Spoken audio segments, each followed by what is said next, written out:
लोग कह रहे हैं कि भाई इसने बोल दिया, उसने बोल दिया, शिवलिंग का मजाक बनाया। क्यों बनाया? अरे कानून घटिया इसलिए बनाया। आज तक हमने हेट स्पीच को डिफाइन नहीं किया। हेट स्पीच के नाम पे कितने लोगों को जेल भेज दिया। हेट स्पीच के नाम पे भगवान जाने क्या क्या हो गया।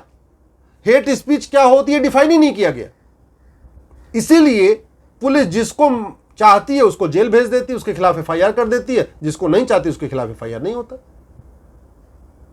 भाई कोई एक नेता अगर कोई फैक्ट बताता है कि भाई फला किताब में यह लिखा हुआ है कि शादी करने की उम्र इतनी थी, उन्होंने इतनी साल की अवस्था में इतनी साल की छोटी बच्ची से शादी किया, यही तो बताया और वो किताबों में लिखा हुआ है। अपनी तरफ से कुछ जोड़ के नहीं बताया, अपनी तरफ से कुछ कह के नहीं बताया, जो किताब में लिखा उसी को बता दिया। तो भारत में अलग अलग राज्यों में अलग अलग एफआईआर हो गई और सैकड़ों वीडियो घूम रहे हैं जहां कोई 1 करोड़ का इनाम दे रहा है मर्डर करने का, कोई कह रहा है इसका गला काटो तो हम इसको ये कर देंगे, कोई कह रहा है इसको हम मुजरा नचाएंगे, कोई कह रहा है हम फला कर देंगे, कोई कह रहा है इसका हम ये कर देंगे। उनके खिलाफ कोई एफआईआर नहीं। क्यों? क्योंकि कानून घटिया है। हेट स्पीच डिफाइन ही नहीं है। हमने कानून में ये कहीं लिखा ही नहीं है कि किसी के ऊपर इनाम रखने पे उसको हम सजा देंगे। तो लोग इनाम रखे जा रहे हैं, कोई 10 लाख इनाम दे रख रहा है, कोई 20 लाख इनाम रख रहा है, कोई 50 लाख इनाम रख रहा है। फला को मार दो 1 करोड़ इनाम दूंगा, फला को मार दो 5 करोड़ इनाम दूंगा। लेकिन कानून चूंकि डिफाइन ही नहीं है। अरे भैया किसी को आदमी कह रहा है कि फला आदमी को मारो तो मैं 1 करोड़ दूंगा, एक तरीके से मारने के लिए उकसा रहा है ना। अटेम्प्ट टू मर्डर का मुकदमा दर्ज होना चाहिए कि नहीं होना चाहिए? लेकिन अटेम्प्ट टू मर्डर में चूंकि 1860 में इंडियन पिनल कोड बना, तो अटेम्प्ट टू मर्डर में कहीं ये लिखा ही नहीं है कि किसी के ऊपर इनाम रखना, किसी के गर्दन पे इनाम रखना, किसी के सिर पे इनाम रखना, ये भी अटेम्प्ट टू मर्डर है। एक्चुअल में ये तो अटेम्प्ट टू मर्डर है।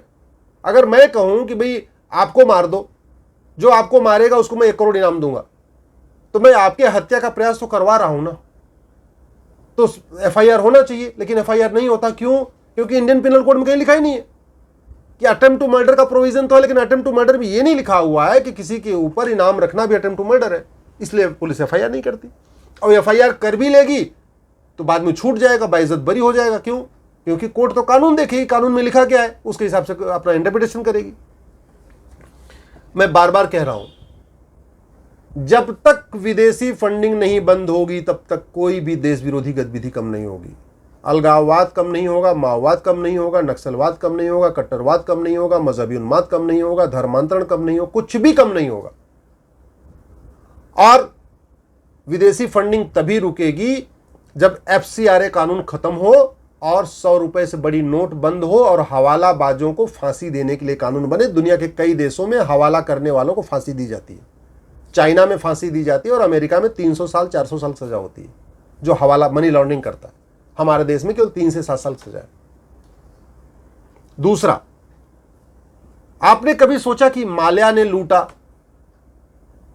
माल्या की चर्चा हुई, चौकसी की चर्चा हुई, नीरव मोदी की चर्चा हुई, इनकी चर्चा होती है।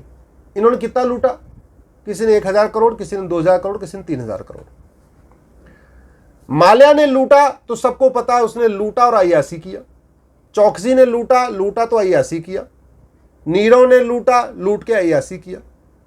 कभी आपने सोचा कि ये जो अब्दुल करीम तेलगी था जिसने 20,000 करोड़ लूटा था, उसने वो पैसा क्या किया? ये हसन अली ने जो 37,000 करोड़ रुपए लूटा, उस पैसे का क्या किया? उसने तो अय्याशी नहीं किया, उसने तो जहाज नहीं खरीदा, उसने तो लड़कियों के ऊपर पैसा खर्च नहीं किया, उसने तो जो और भी घटिया काम होते हैं उन पे तो नहीं किया। वो तो शराब भी नहीं पीने वाले लोग। पैसा गया कहां? सोचिएगा। माल्या ने लूटा तो अय्याशी किया, अब्दुल करीम तेलगी ने 20,000 करोड़ लूटा तो सिमी जैसे जिहादी संगठनों को दान कर दिया। नीरव मोदी ने लूटा तो अय्याशी किया, हसन अली ने 37,000 करोड़ लूटा तो सिमी जैसे संगठनों को दान कर दिया। चौकसी ने लूटा तो अय्याशी किया, मोइन कुरैशी ने लूटा तो सिमी जैसे संगठनों को दान कर दिया। अरे जब भारत में ही 37,000 करोड़, 20,000 करोड़, 10,000 करोड़ इतना पैसा इकट्ठा कर करके दान दिया जा रहा है, तो विदेशी फंडिंग एक बार बंद भी हो जाएगी तो अंदर से इतनी फंडिंग हो रही है, जो फंडिंग, जो यहाँ पे काला धन जनरेट हो रहा है, जो यहाँ पे हवाला हो रहा है, जो भ्रष्टाचार हो रहा है, उसकी बहुत बड़ी रकम देश विरोधी कामों में जा रही है। तो हम देश विरोधी गतिविधियों की बात करते हैं, वो कहते नहीं, बीमारी की चर्चा कर रहे हैं, कैंसर हो गया, कैंसर हो गया, कैंसर हो गया, लेकिन कैंसर का इलाज कैसे होगा उसकी चर्चा नहीं कर रहे हैं।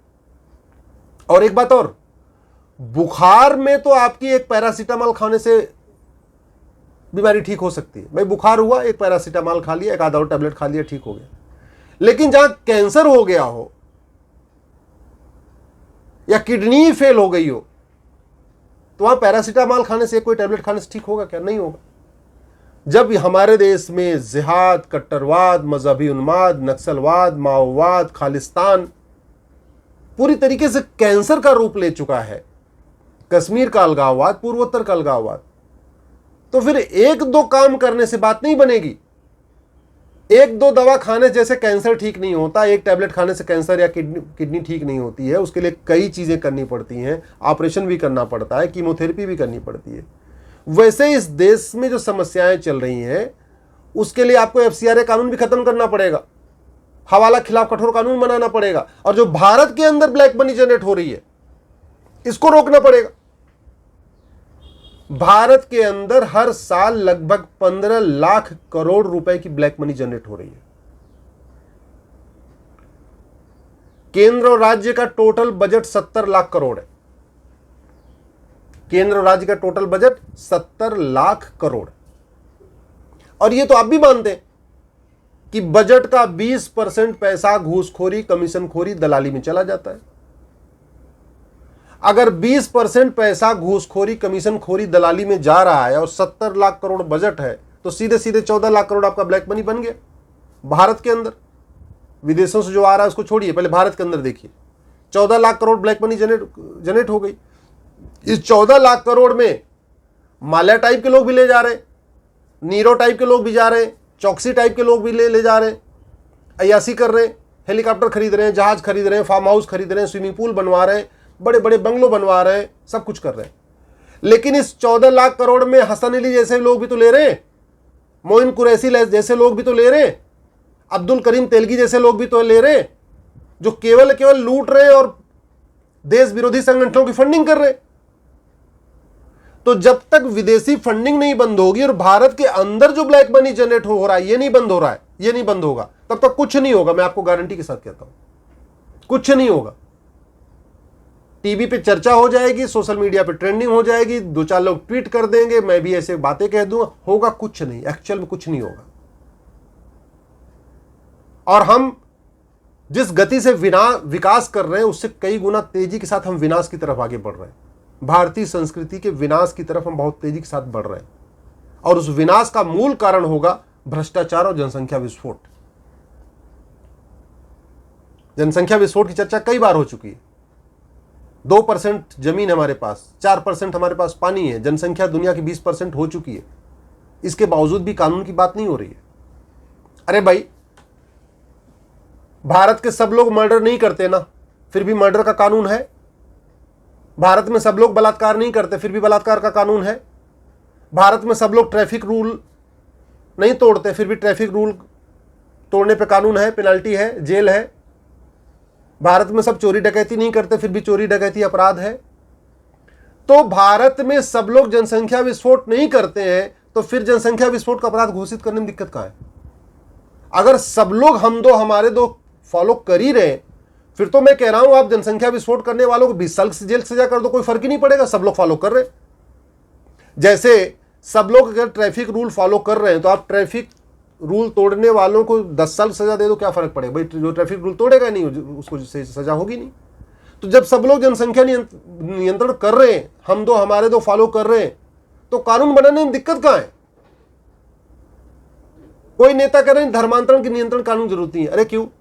अगर साम दाम दंड भेद द्वारा धर्मांतरण नहीं हो रहा है तो धर्मांतरण विरोधी कानून कितना भी कठोर बना लो, क्या फर्क पड़ता है? कोई नहीं पकड़ा जाएगा। अगर कोई मर्डर नहीं करता तो मर्डर खिलाफ कितने कठोर कानून बना दो, कोई पकड़ा नहीं जाएगा। अगर कोई बलात्कार नहीं करता तो बलात्कार के खिलाफ कितना भी कठोर कानून बना दो, कोई पकड़ा ही नहीं जाएगा। तो ऐसे कोई जनसंख्या विस्फोट नहीं कर रहा है, सब फॉलो कर रहे हैं हम दो हमारे दो, तो कितना भी कठोर कानून बना दीजिए, फर्क क्या पड़ेगा? धर्मांतरण खिलाफ कितना कठोर कानून बना दीजिए, क्या फर्क पड़ेगा अगर कोई धर्मांतरण नहीं करवा रहा है? तो आप घुसपैठ खिलाफ कितना कठोर कानून बना दीजिए, क्या फर्क पड़ेगा? भारत में घुसपैठ ही नहीं है। तो अगर इस देश में सबको पता है कि विशेष स्कूलों में क्या सिखाया जा रहा है, किस तरीके की शिक्षा दी जा रही है, एक नारा लगा था ना, तुम कितने अफजल मारोगे हर घर से अफजल निकलेगा, वो नारा सही लगा था। जब तक आप एक अफजल मारोगे तब तक तो 100 अफजल तैयार हो चुके होंगे उस पर्टिकुलर स्कूल में। आप एक अलगाववादी को पकड़ोगे तब तक 100 यहां पे 100 लोगों में अलगाववाद की भावना भर दी गई होगी। तो जब तक वो फैक्ट्री जहां से अलगाववाद सिखाया जा रहा है, कट्टरवाद सिखाया जा रहा है, मजहबी उन्माद सिखाया जा रहा है, धर्मांतरण सिखाया जा रहा है, महिलाओं पर अत्याचार सिखाया जा रहा है, उसको जब तक आप नहीं रोकोगे तब तक फर्क क्या पड़ेगा? अभी बंगाल में एक आदमी ने अपने 23 साल की बीबी का हाथ काट दिया। क्यों? क्योंकि बीबी पढ़ी लिखी थी, उसको सरकारी नौकरी मिल गई, उसको इतना मंजूर नहीं कि बीबी घर के बाहर निकले। क्या हम ऐसा ही भारत आगे देखना चाहते हैं? अरे जिस गंधार में 9 साल तक कन्या पूजन होता था, जब वो अफगानिस्तान बन गया तो 9 साल में वहां पे निकाह हो रहा है। क्या हम ऐसा ही भारत देखना चाहते हैं? जिस भारत के ननिहाल के में स्वयंवर होता था, महिलाएं पढ़ती थी, केवल पढ़ाई नहीं करती थी, अस्त्र शस्त्र भी की शिक्षा भी लेती थी। रानी कैकेयी तो सेनापति का भी काम संभाल चुकी थी। रानी कैकेयी के नाम आपने सुना होगा, वो कैकेयी की राजकुमारी थी। कैकेयी को पेशावर कहते हैं, यानी जो पाकिस्तान है।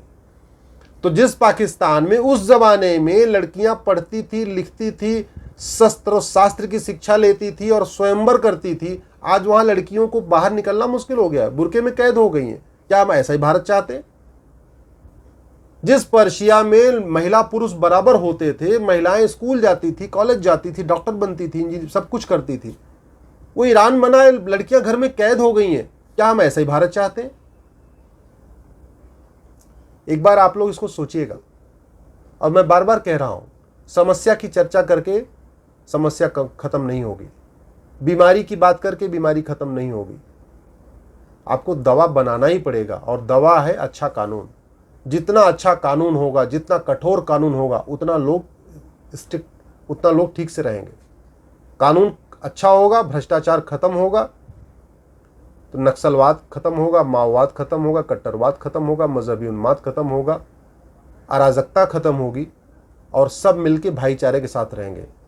जितना ज़्यादा हम लिबर्टी देंगे, जितना ज़्यादा हम लिबरल बनने की कोशिश करेंगे, उतना ज़्यादा अराजकता फैलेगी।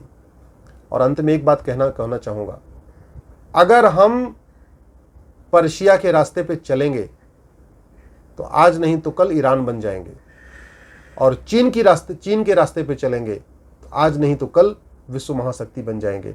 सबको पता है कि पर्शिया 100 साल में ईरान बन गया था, और सबको ये भी पता है कि चाइना 1950 में आज़ाद हुआ, 1949 में आज़ाद हुआ, और आज वो विश्व महाशक्ति बन गया। कैसे? क्योंकि उसने कठोर कानून बनाए, भ्रष्टाचारियों के खिलाफ कठोर कानून बनाया, हवाला को खिलाफ कठोर कानून बनाया, धर्मांतरण खिलाफ कठोर कानून बनाया, समान शिक्षा समान चिकित्सा लागू किया, घुसपैठ खिलाफ कठोर कानून बनाया, और जनसंख्या नियंत्रण कानून बनाया। इसलिए चाइना विश्व महाशक्ति बन गया, और हम आज भी केवल गरीबी दूर कर रहे हैं। जय हिंद, जय भारत।